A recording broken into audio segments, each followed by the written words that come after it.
first strange sound came just after midnight. At first, it sounded like distant thunder rolling across the neighborhood, low and metallic. But when the noise continued for almost 20 minutes straight, it became impossible to ignore. The entire street had already gone quiet hours ago. Porch lights were off.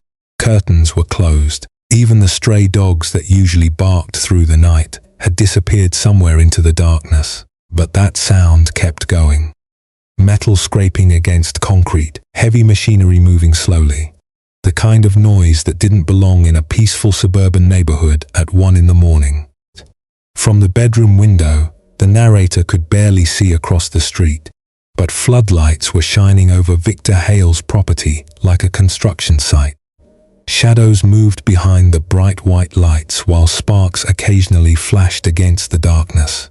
At first, it looked like normal home renovation work, except nobody renovates their house in complete silence during the middle of the night. No workers talked, no radios played, no laughter echoed through the street. Just the grinding sound of metal and the slow movement of machines hidden behind the glare of industrial lights. The next morning, the entire neighborhood noticed it. Fresh concrete barriers stood around Victor's front yard where flower beds used to be. Tall steel poles had been planted along the edge of his property, and workers wearing plain gray uniforms unloaded massive metal sheets from unmarked trucks without logos or company names. Most people assumed he had gone crazy. Victor already had a reputation for being distant. He rarely attended neighborhood gatherings, never stayed outside long enough for casual conversations, and always seemed distracted whenever someone tried speaking to him. He wasn't rude, just quiet. The kind of person who looked exhausted all the time, even in broad daylight. Still, nobody expected this. By noon, several neighbors gathered outside, pretending to check their mail, while staring openly at the construction happening across the street. Someone joked that Victor was preparing for the end of the world. Another neighbor laughed and said maybe he owed money to dangerous people. But the strangest thing wasn't the wall itself. It was Victor's face. He looked terrified. Not stressed, not angry, terrified. His hands constantly shook while speaking to the workers, and every few minutes he would stop whatever he was doing just to stare toward the distant skyline of the city several miles away. That afternoon, another truck arrived carrying large black storage containers. The workers moved quickly, unloading crates labeled with warning symbols before carrying them behind the unfinished wall where nobody could see anymore. Around sunset, Victor climbed a ladder near the front gate and installed security cameras facing every direction of the street. 4 cameras by the gate, 2 on the roof, more near the backyard. By evening, powerful floodlights lit up his entire property so brightly that nearby houses glowed white through their curtains. Complaints immediately flooded the neighborhood group chat. People called the lights excessive. Some threatened to contact the city about illegal construction permits, but Victor ignored everyone. The next night, the noises became even louder. This time, the narrator stepped outside onto the porch to look directly across the street. Cold wind moved through the empty road, while the distant sound of helicopters echoed somewhere beyond the clouds. Victor's property looked completely different now. Half the house had already disappeared behind towering steel panels nearly 12 feet high. Welders worked silently behind the fence, while thick generators hummed beside stacks of fuel containers. It no longer looked like a normal home. It looked fortified, almost military. As the narrator stood watching from across the street, Victor suddenly appeared near the gate, carrying several heavy bags filled with canned food and bottled water. His eyes locked onto the narrator for only a second before he froze completely. There was something deeply unsettling about the way he looked around afterward, scanning rooftops, windows, and empty streets like someone afraid of being watched. Finally, the narrator crossed the street and casually asked what was going on. For a moment, Victor didn't answer. He simply stared toward the city again, where faint red lights blinked against the dark horizon. Then quietly, almost like he regretted saying anything at all, he replied, "You should start preparing too." The narrator laughed nervously and asked, preparing for what exactly, expecting some joke about disasters or economic collapse. But Victor never smiled. 3 days, he muttered softly while gripping the grocery bags tighter. After that, none of this will matter anymore. Before another question could be asked, a loud roar suddenly passed overhead. Both of them looked up instantly. 3 military helicopters flew across the night sky in perfect formation, heading away from the city instead of toward it. Their lights remained off, leaving only dark silhouettes moving against the clouds. Victor watched them disappear, with an expression that made the narrator's stomach tighten uneasily. Fear, pure fear. The next morning, rumors started spreading online about violent attacks downtown. Videos appeared briefly before being deleted minutes later. One clip showed people running through crowded streets, while emergency sirens echoed in the background. Another showed police cars surrounding a hospital entrance, while armed officers blocked civilians from leaving. Nobody knew whether the videos were real, because news stations refused to mention anything. Instead, television channels kept discussing normal stories as if nothing unusual was happening. But outside, things felt different. Grocery stores suddenly became crowded. Several gas stations ran out of fuel by afternoon. Long lines formed outside pharmacies, while emergency vehicles sped through the city all day without explanation. That evening, Victor's wall was finally completed. Thick steel barriers surrounded the entire property, with only a single reinforced gate remaining visible from the street. Fresh razor wire lined the top edges, while floodlights illuminated every corner of the yard. Neighbors openly complained now, calling the structure insane and dangerous. Someone even contacted local authorities, but no officers ever arrived. Around midnight, the narrator woke again to the sound of engines outside. Peeking through the curtains revealed something even stranger than before. Victor stood alone in his driveway, burning stacks of papers inside a metal barrel, while another unmarked truck unloaded large water tanks near the garage. Orange flames reflected across Victor's face as ash floated upward into the dark sky. Then, for the first time, the narrator noticed something truly disturbing. Victor wasn't watching the fire. He was staring at the street itself, waiting. Almost like he expected something to appear out of the darkness at any moment. The next morning felt wrong before anything even happened. The neighborhood looked exactly the same as always, yet something invisible had changed overnight. Fewer cars moved through the streets. The usual sounds of lawnmowers, barking dogs, and children riding bicycles had almost completely disappeared.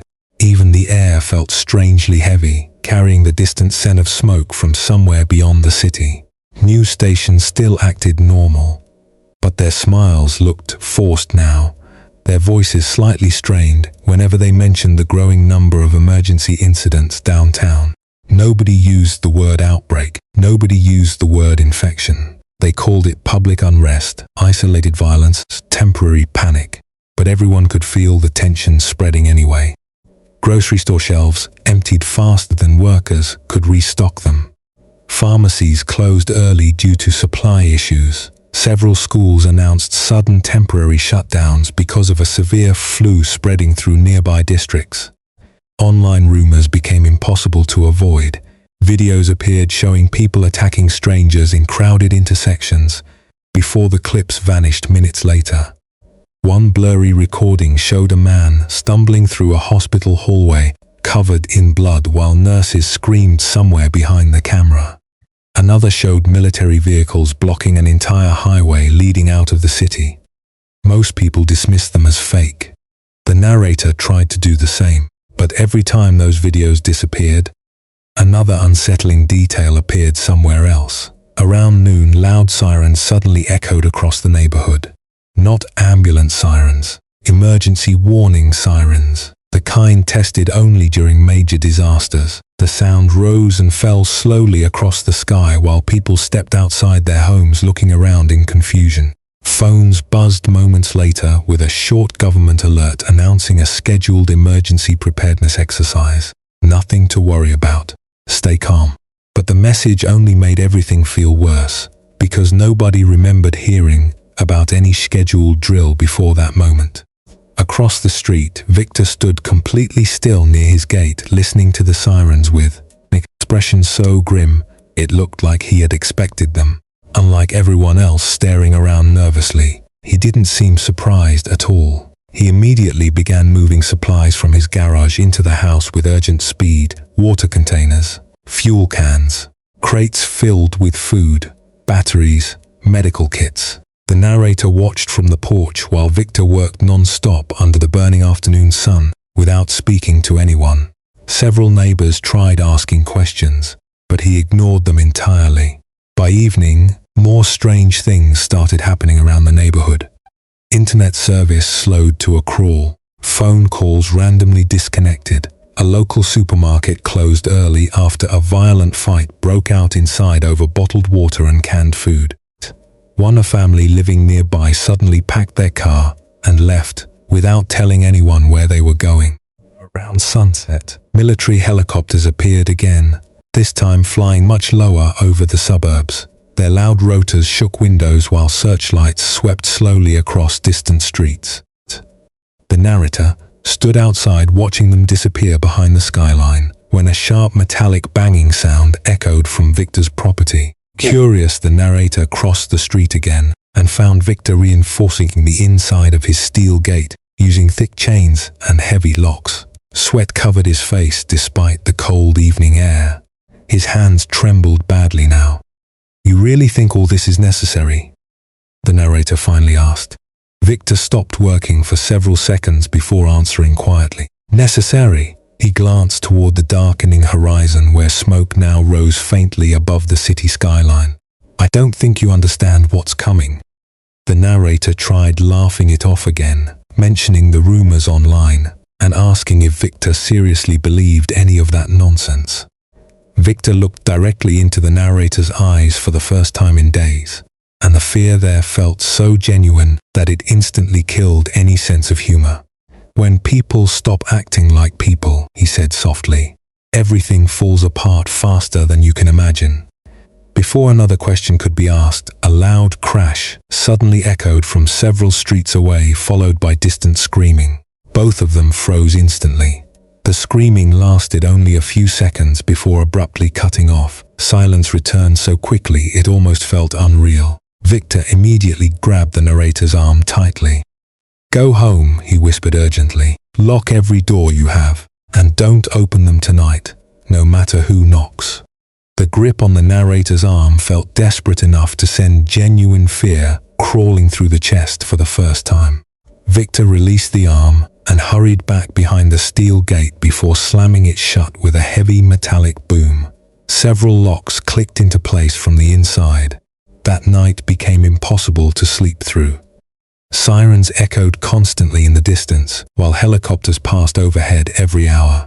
Around 2 a.m., loud arguing erupted somewhere nearby, followed by multiple gunshots that rang across the silent neighborhood like explosions.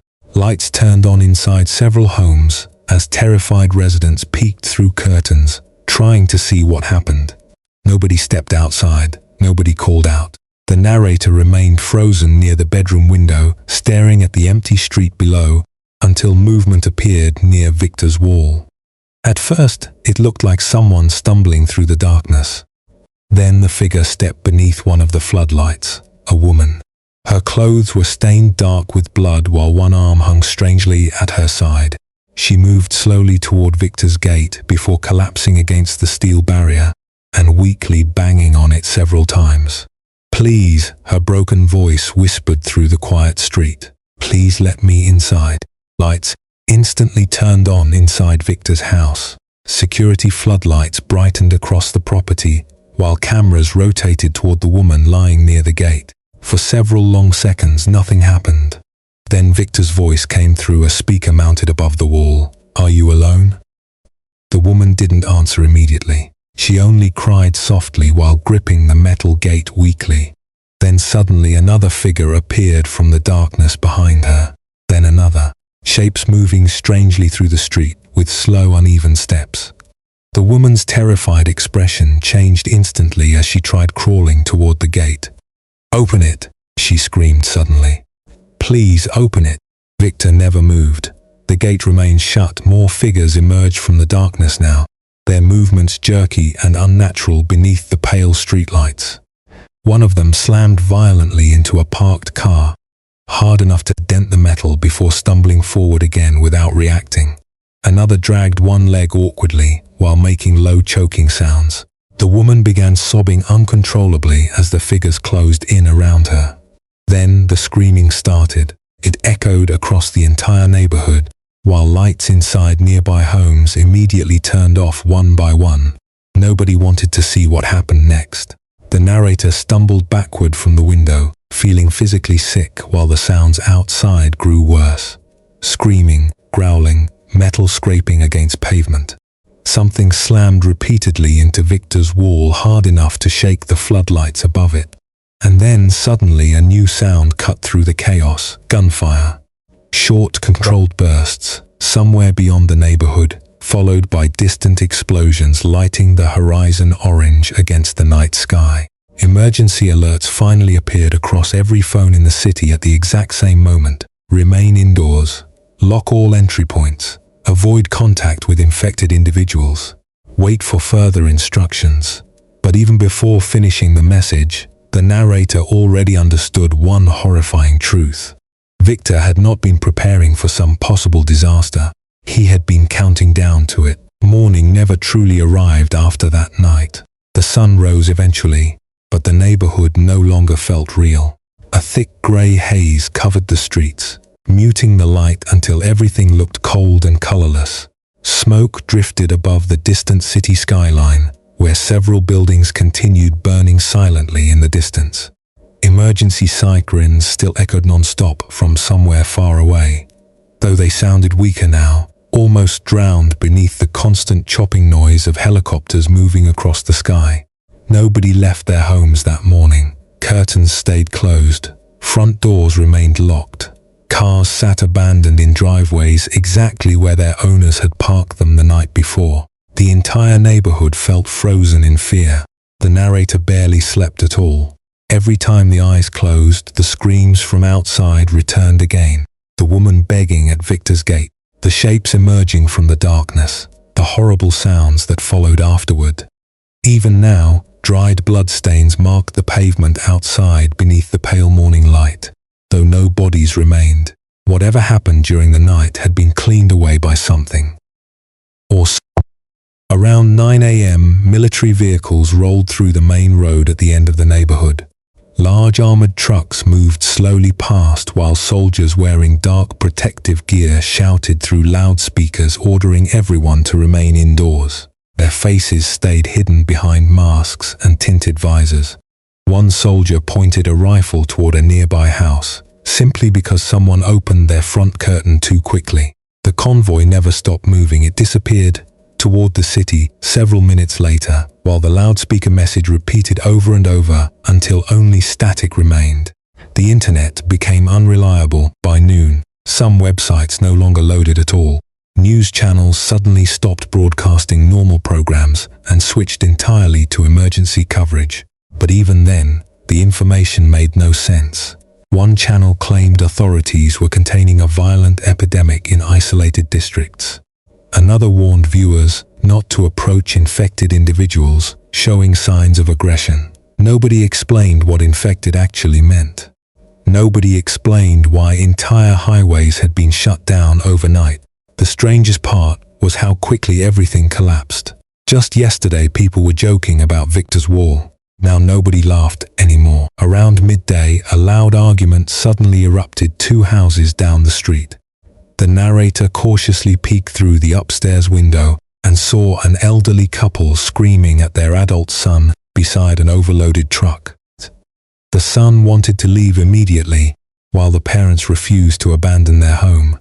Their voices echoed clearly through the silent neighborhood. "There's nowhere safe left," the son shouted desperately while throwing bags into the truck bed. "The checkpoints are already overwhelmed." His mother kept crying while insisting the government would restore order soon. Then everyone froze at the exact same moment. A low growling sound drifted from somewhere nearby. Not animal, human. The family slowly turned toward the neighboring backyard where movement appeared behind a wooden fence. Something slammed violently against the other side, hard enough to crack the wood. Then it happened again. The son grabbed his parents and shoved them toward the truck. Just as the fence burst apart completely, a man stumbled through the broken boards covered in dried blood. Part of his neck had been torn open so badly that flesh hung loose against his chest, yet he remained standing somehow. His cloudy eyes locked onto the family instantly before he sprinted forward with terrifying speed. The mother screamed. The son barely managed to slam the truck door shut before the infected man crashed against the vehicle hard enough to dent the metal. More movement appeared behind the destroyed fence. Then another infected emerged. Then another. The truck sped away wildly down the street, while the infected chased after it in jerking, violent motions. One of them slammed directly into a parked car without slowing down. Another crawled across the pavement despite missing half a leg.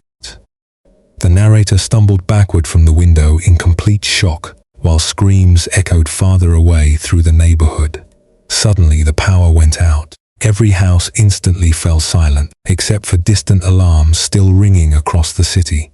The television screen turned black. Wi-Fi disappeared completely. Only Victor's property remained fully powered, its floodlights still glowing behind the massive steel walls, thanks to the generators hidden inside. Several minutes later, a single gunshot cracked through the air outside, then another. The narrator carefully peeked through the downstairs curtains and saw Victor standing atop a small platform built behind his wall, holding a rifle while staring down the street through binoculars. His face looked pale with exhaustion. For a brief moment, he lowered the binoculars and looked directly toward the narrator's house as if realizing someone was watching him. Then he motioned sharply toward the house, signaling to stay down. Seconds later, distant screaming erupted from the next block over. More infected stumbled into view between houses. Some moved slowly while others sprinted unpredictably toward any sound they heard.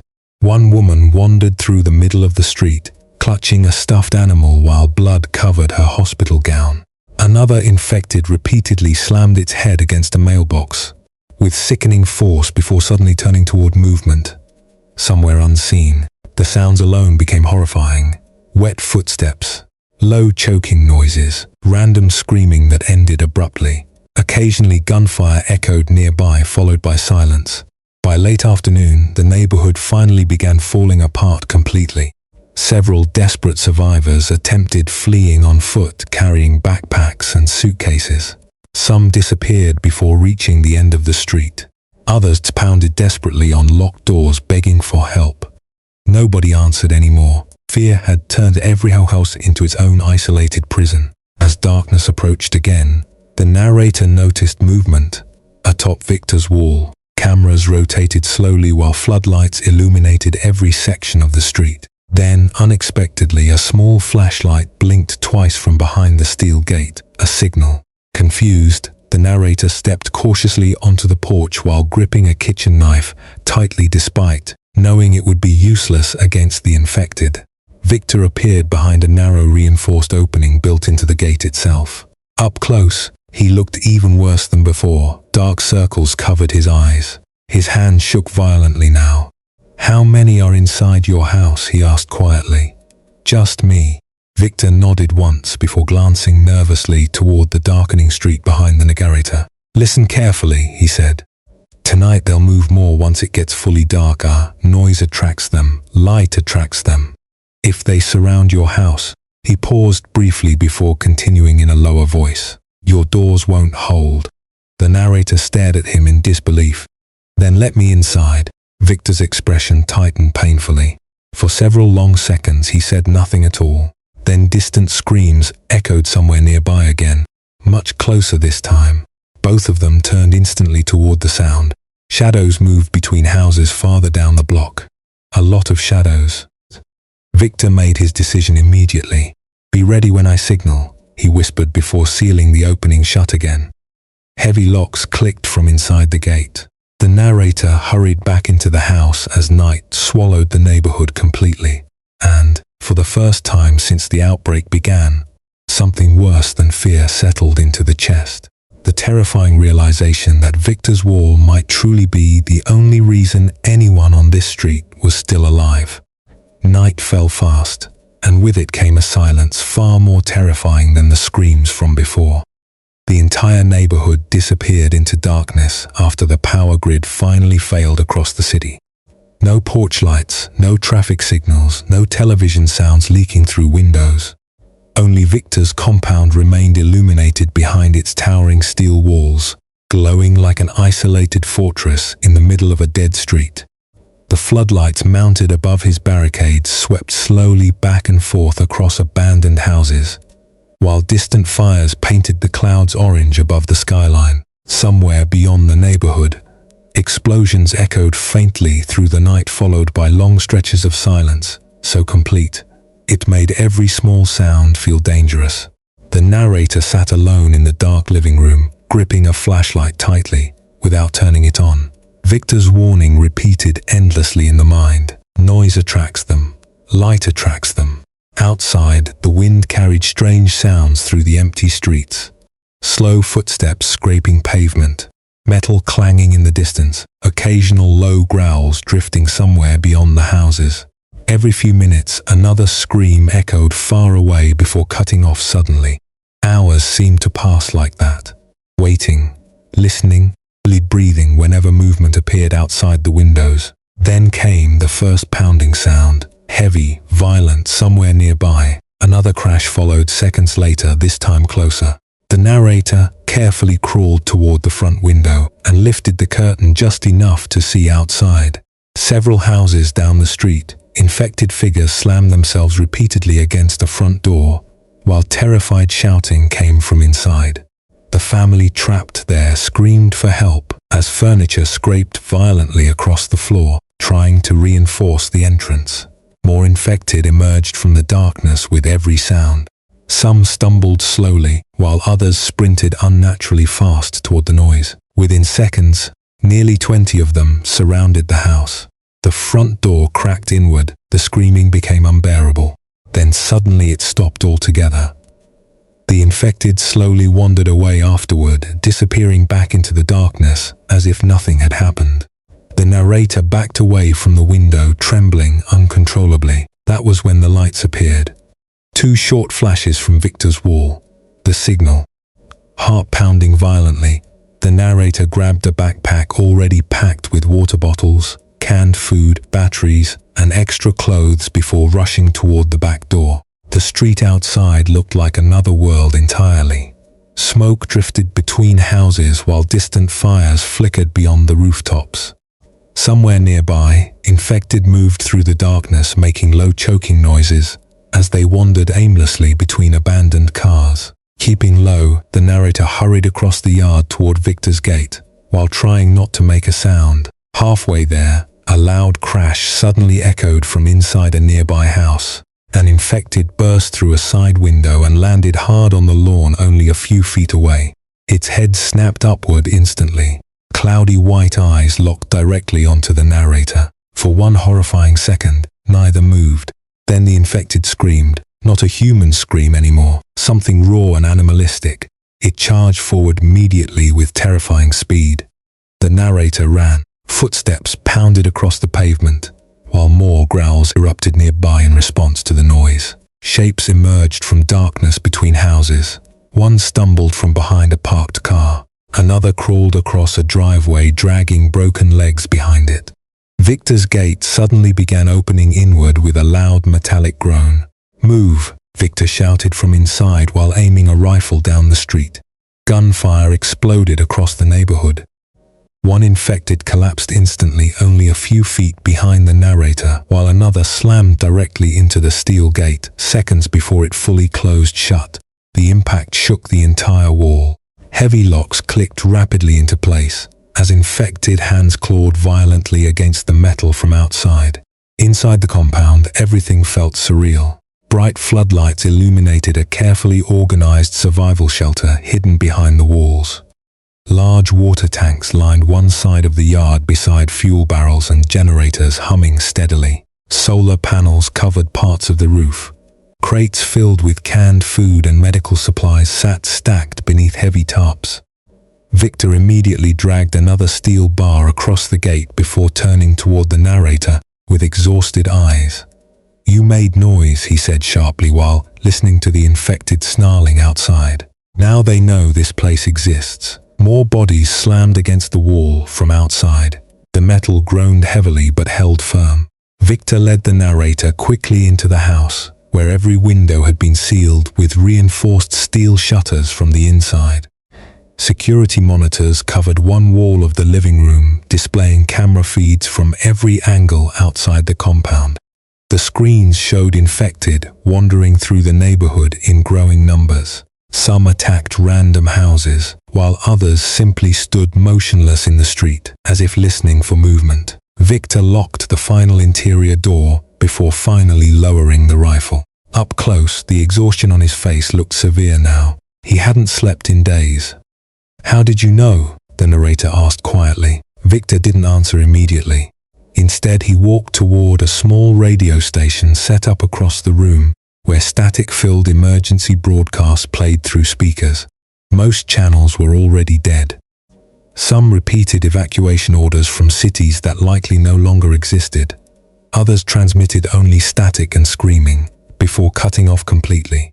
Finally, Victor sat heavily in a chair and rubbed both hands across his face. 2 weeks ago, he began quietly. "I was working near one of the quarantine construction sites outside the city." The narrator stared at him in confusion. "Quarantine site?" Victor nodded slowly. Officially, it was supposed to be some emergency disease containment facility.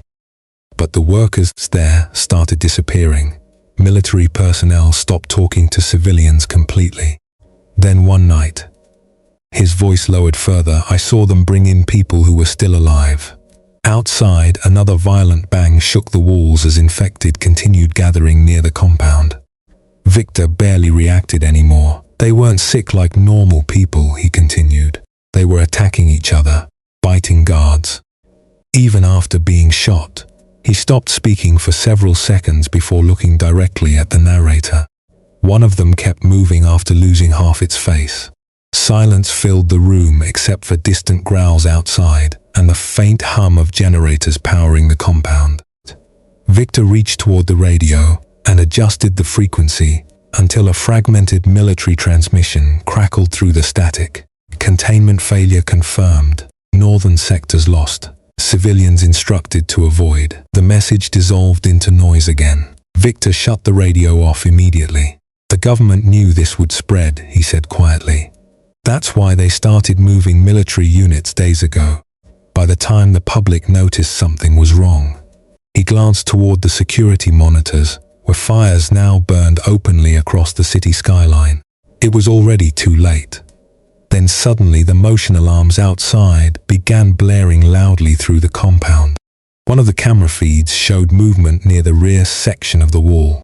Not one infected, dozens. Emerging from the darkness together, and among them one figure stood completely still beneath the floodlights, staring directly toward the house without moving at all. Victor's expression changed instantly the moment he saw it. Real fear returned to his face again. "That's impossible," he whispered. Then the figure slowly smiled at the camera. For several long seconds, neither of them spoke. The smiling figure on the security monitor remained perfectly still beneath the floodlights outside the rear wall, while infected wandered aimlessly around it like insects circling a light. Unlike the others, this one stood upright, without twitching or stumbling. Its clothes were torn and stained with blood, but its posture looked calm. A little too calm. The smile stretched unnaturally wide across its pale face as it stared directly into the camera.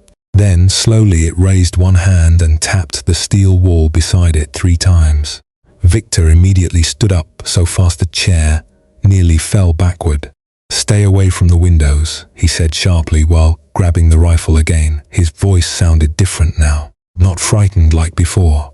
Worse, like someone realizing a nightmare they hoped wasn't real had finally arrived.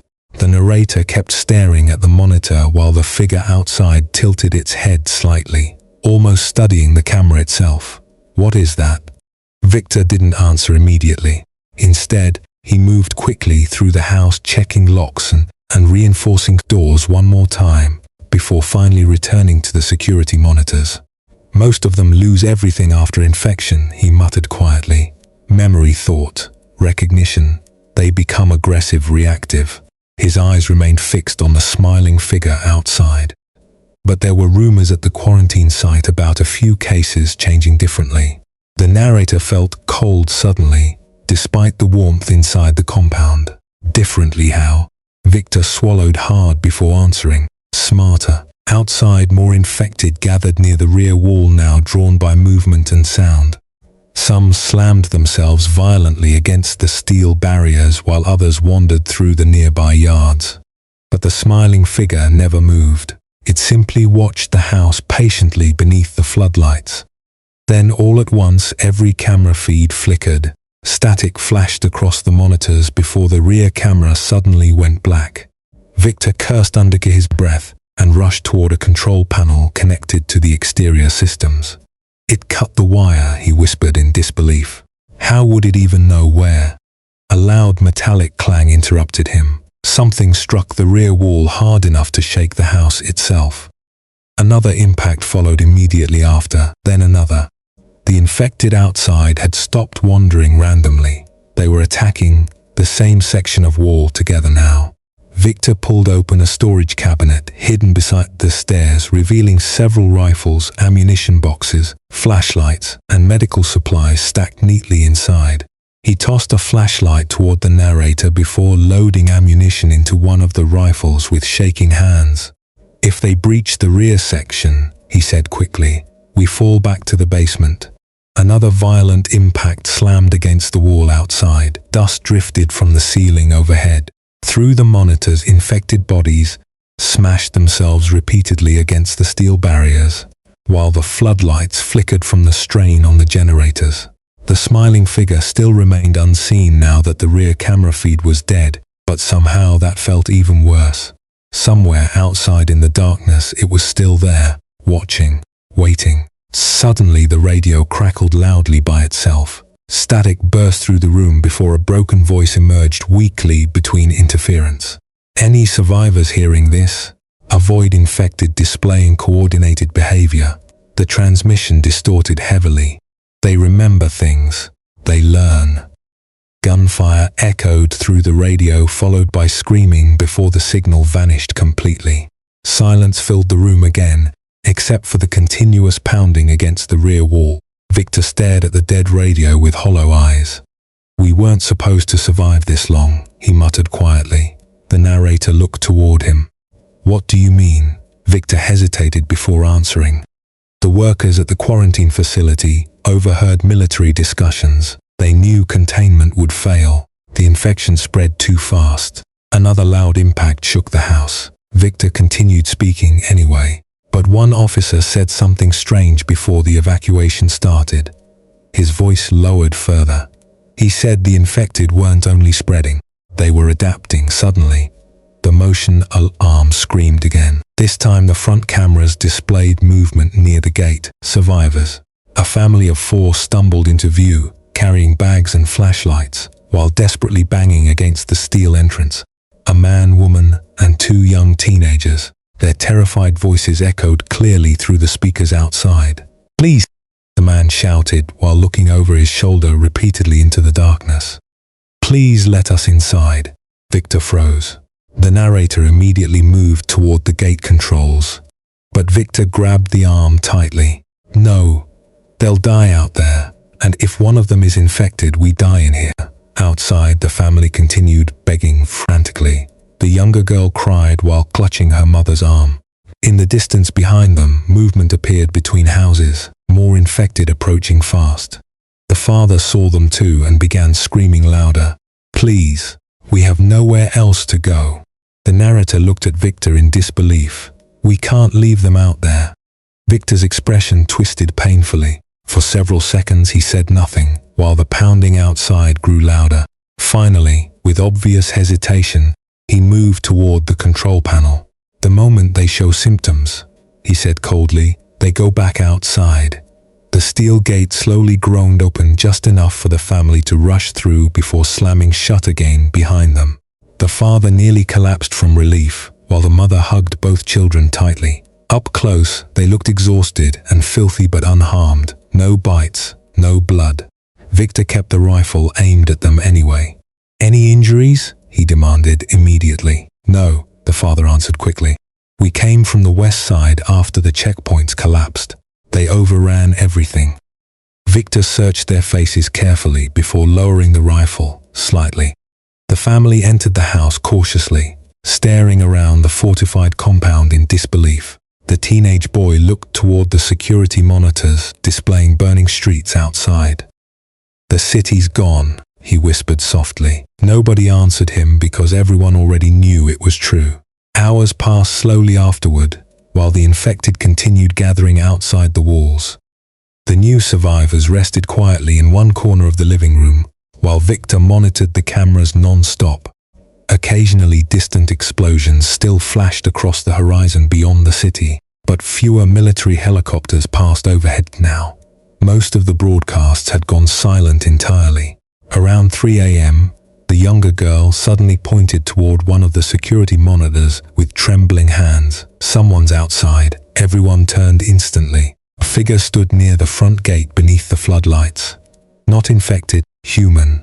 A man wearing dark military gear with a rifle hanging from one shoulder. His face remained hidden beneath shadows, but one detail instantly froze Victor in place. The soldier slowly raised his hand toward the camera, then he tapped the steel gate 3 times. Exactly the same way the smiling infected had done earlier. Victor's face lost all color. "No," he whispered. Outside, the soldier spoke calmly into a radio clip to his vest, while more shapes emerged from the darkness behind him. Not wandering infected this time, they moved together, watching the compound silently beneath the floodlights. And then through the outdoor speaker near the gate, a calm voice echoed into the compound for the very first time. "Victor Hale," the soldier said softly. "Open the gate. You already know they can smell fear." Nobody moved after the voice came through the speaker.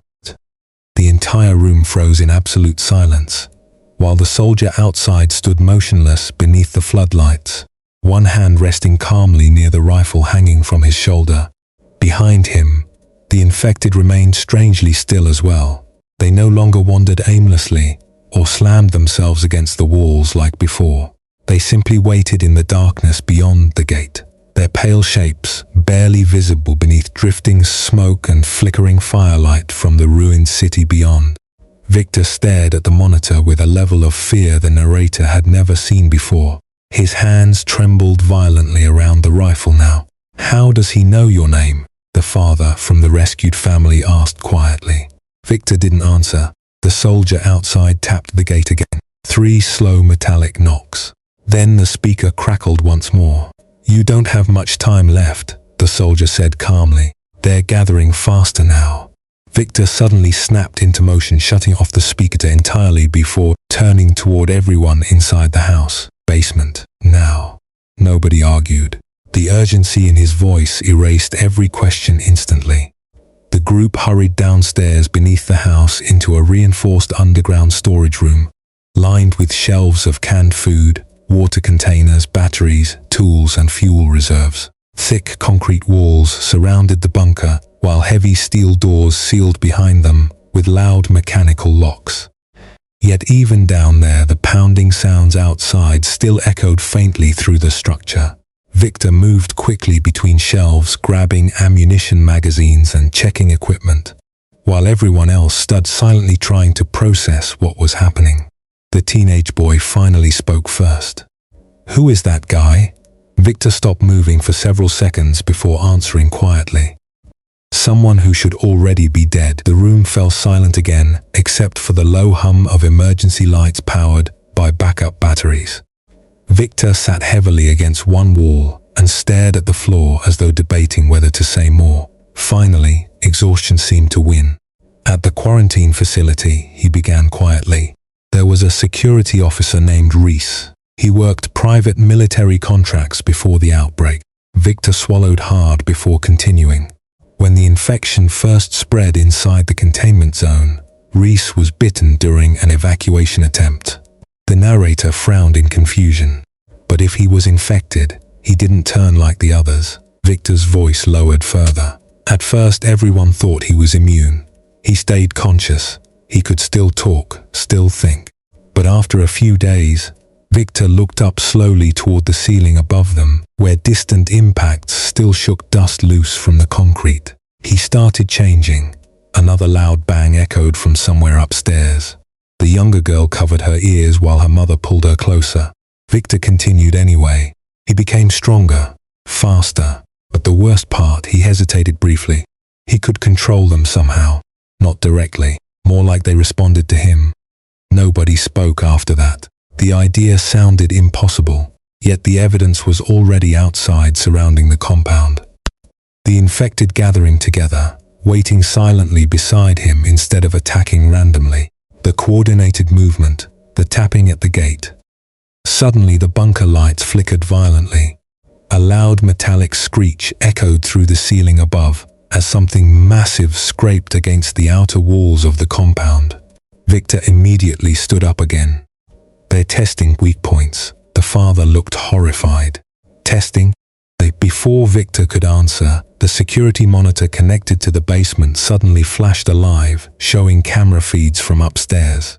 The front gate remained intact, but dozens of infected now crowded outside the compound. More arrived constantly from the surrounding streets. Some climbed over abandoned cars while others emerged from dark alleys and shattered homes. And standing at the center of them all was Reese, completely calm, completely still, watching the house. Then Reese slowly looked directly into one of the cameras and smiled. "He knows where the cameras are," the narrator whispered. Victor nodded grimly. He remembers how humans think. Suddenly another figure appeared on the monitors, then another. More infected like Reese emerging from the darkness beyond the crowd. Unlike normal infected, these moved with eerie control, scanning the compound carefully instead of charging mindlessly. One carried part of a broken metal pipe like a weapon. Another dragged heavy chains behind it. The father backed away from the monitor, in horror. Those things are learning. Before anyone could respond, the entire bunker shook violently. A deafening crash echoed above them, followed by the sound of twisting metal. One of the outer walls had been breached. Motion alarms screamed through the compound while static-filled emergency broadcasts crackled across the monitors upstairs. Victor immediately grabbed several rifles and handed them out with grim efficiency. "If they reach this room," he said coldly, "headshots only." The teenage boy's hands shook badly while holding the weapon. Upstairs, horrible sounds now echoed through the structure above them. Footsteps, growls, furniture crashing over. The infected had entered the compound itself. The mother began crying quietly while trying to shield her daughter from the noise. But everyone could hear it clearly now. They were inside. Victor slowly moved toward the bunker stairs, leading upward while gripping his rifle tightly. "What are you doing?" the narrator asked. Victor glanced back only once. "The generators are upstairs. If they destroy them, the reinforced doors stop working. You can't go alone." Victor gave a tired smile that looked completely drained of hope. "I built this place to survive as long as possible. Not forever." Before anyone could stop him, he opened the stairwell door slightly and disappeared into the darkness above. The bunker fell silent except for distant gunshots echoing faintly upstairs. Then more gunshots, screams from infected, metal crashing. The teenage girl buried her face against her mother, while the father stared helplessly toward the stairwell door, waiting for Victor to return. Minutes passed like hours. Then suddenly the radio upstairs crackled loudly through the bunker speakers. Reese's calm voice filled the underground room. "Victor," he said softly, "you already know what happens eventually." Static hissed briefly before he continued. "You can lock doors, build walls, hide underground, but fear always opens the gate in the end." Then came another sound through the speakers. Victor screaming in pain somewhere upstairs. The narrator rushed toward the stairwell instantly, ignoring everyone shouting behind. The upper floor looked like a nightmare. Smoke Smoke filled the hallways, while emergency lights flashed red through the darkness. Blood covered parts of the walls near the kitchen. Several infected bodies lay motionless near the destroyed rear entrance, where Victor had clearly fought them off. But farther down the hallway, movement appeared beneath flickering lights. Reese stood near the generator room, holding Victor against the wall with impossible strength. Victor struggled weakly while blood soaked through one side of his shirt. Reese looked almost human up close except for his pale grey skin and unnatural eyes reflecting light like an animal's. Slowly he turned toward the narrator entering the hallway. Then he smiled again. "See?" Reese whispered calmly while infected footsteps echoed throughout the house around them. "Now the walls belong to us." The infected filled the house now. Their footsteps echoed through every hallway above the bunker, while distant growls blended with the constant hum of failing generators. Smoke drifted through the ceiling vents, carrying the smell of blood, burned metal, and something rotten spreading through the compound. Reese held Victor against the wall beside the generator room, with one hand wrapped tightly around his throat while Victor struggled weakly to breathe. Blood dripped steadily from Victor's side onto the floor beneath him. Around them, several infected stood motionless in the hallway shadows, watching silently like guards waiting for orders. The narrator froze at the end of the corridor, rifle trembling violently in both hands. Reese looked almost calm despite the chaos surrounding him, too calm. His pale eyes reflected the flickering emergency lights, while that same unnatural smile slowly spread across his face again. "You should have left the city earlier," Reese said quietly. "That was your first mistake." Victor tried speaking, but barely managed a strained breath. Reese tightened his grip slightly before continuing. "People still think this is some kind of disease." His voice echoed softly through the ruined hallway, "but diseases don't adapt this fast." Another loud crash shook the house somewhere above them. More infected were entering through the breached wall now. The compound was collapsing. Reese finally released Victor, throwing him hard against the floor beside the generator room. Victor coughed violently while trying to reach the rifle lying nearby.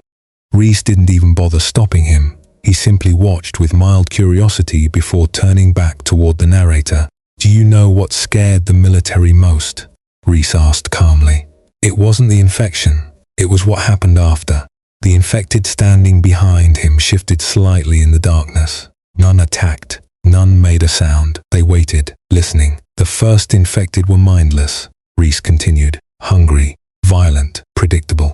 He slowly stepped forward into the flickering red light. "But eventually some of us remembered things." The narrator's finger tightened around the rifle trigger while backing away slowly down the hallway. Reese noticed immediately and smiled wider. "You can feel it already, can't you?" he whispered. "That fear." Suddenly Victor shouted from the floor. "Don't listen to him." Reese moved faster than humanly possible. In a blur, he grabbed Victor by the throat again and slammed him violently against the generator controls. Sparks exploded from the machinery while the bunker lights below flickered wildly. The entire compound groaned loudly around them as emergency systems began failing one by one. Reese leaned closer to Victor's face. "You spent days building walls," he said softly. "But you still invited strangers inside." His pale eyes slowly shifted toward the bunker staircase behind the narrator. "That's how survival always ends. People open doors." Then something terrible happened. A scream echoed from downstairs. The teenage boy from the rescued family suddenly burst from the bunker stairwell, clutching his arm in panic. Blood covered his sleeve. "They got my dad," he shouted desperately, before stopping cold at the sight of Reese standing in the hallway. Behind him, more screaming erupted from the bunker below. The mother cried out in terror while violent banging echoed against the bunker door. Reese smiled immediately. "There it is," he whispered. "Fear opens everything." The teenage boy stumbled backward in horror as infected footsteps approached from behind upstairs. Victor suddenly used the distraction to grab his rifle from the floor and fired directly into Reese's chest. The gunshot exploded through the hallway. Reese staggered backward slightly, but didn't fall. dark spread across his clothes while his expression barely changed at all. Victor stared in disbelief. Reese slowly looked down at the wound before laughing quietly for the first time. Not loud laughter, calm amusement. "You still don't understand," Reese said softly. Then he charged forward. Victor fired again and again while backing toward the generator room, but Reese moved unnaturally fast through the flashing emergency lights. One infected lunged from the darkness toward the narrator, while another rushed the teenage boy near the stairs. Chaos erupted instantly. Gunfire echoed through the hallway while infected slammed against walls and doors around them. The narrator barely managed to fire at the infected attacking from the side before it collapsed only feet away. Nearby, the teenage boy screamed as another infected grabbed him near the stairwell. Then Victor made his decision. Through the smoke and flashing red lights, he looked directly toward the narrator and shouted only 2 words.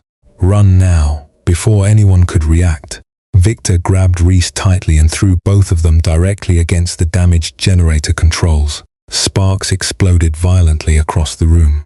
The generators overloaded instantly, with a deafening electrical blast that shook the entire compound. Lights burst overhead. Smoke filled the hallway.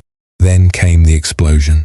The force hurled the narrator backward into the stairwell wall while the entire house above groaned loudly, like it was collapsing in on itself. Metal beams screamed. Concrete cracked. Somewhere beneath the chaos, infected shrieked wildly as fire erupted through the generator room. The narrator barely managed to drag the terrified teenage boy down into the bunker before part of the ceiling collapsed behind them completely.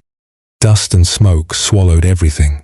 For several endless seconds, the world became darkness and ringing silence. Then slowly the noise faded. The infected upstairs stopped moving. The pounding stopped. Even the screams were gone now. Only distant fire crackled somewhere above the rubble. The bunker emergency lights flickered weakly back on after several moments, powered by small backup batteries. The narrator coughed heavily while helping the injured boy stand again.